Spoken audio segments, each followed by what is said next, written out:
Hey, what's up everyone? Welcome back to the fish room. My name is Travis and welcome back to another video. So today I want to share with you a quick sub 3-minute story here on the 300-gallon reef regarding the green Montipora cap that is no longer over here. If you guys remember, it grew into the glass. You can still see that it's actually still a little bit on the glass there.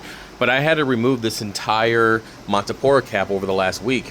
Well, basically what happened was a snail was kind of climbing its way up here underneath the green slimer. It must have fell, landed upside down in the middle of the Montipora cap.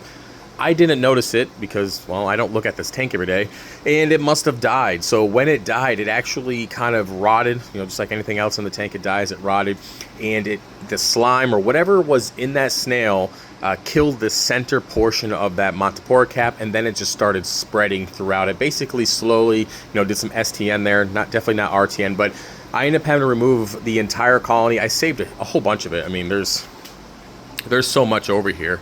Yeah, there's just a huge chunk of it, and I cut up a bunch of it for the frag tank. But either way, basically, the death of that snail and it rotting killed off the Montipora cap, and I actually just noticed this before I started recording the video, is that there's currently another snail just chilling upside down, and this happens more than you think. In this tank, probably once a week, I'm coming in here, pulling out snails that are just kind of stuck there, and these are like the smaller turbo snails, and they're fully capable of righting themselves and just kind of continuing to, be within the tank. But yeah, so I guess the lesson learned for me is to get in here when I notice a snail is not moving or it's stuck or I think it might be stuck. I should simply just remove it, put it back on the bottom of the tank, and prevent that from happening.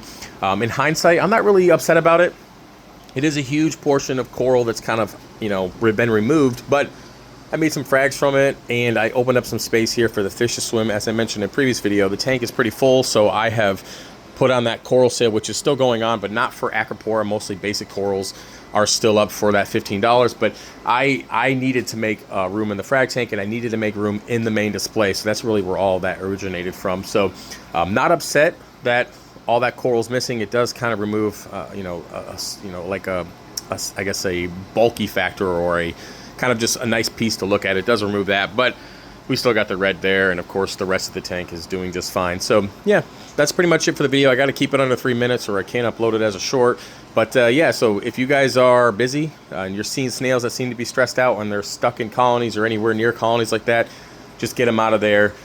This has happened to me a couple times, only to Monties, not necessarily acros, but just food for thought. So with that being said, if you want to support the channel, fishfx.com, and I'll see you later. Peace.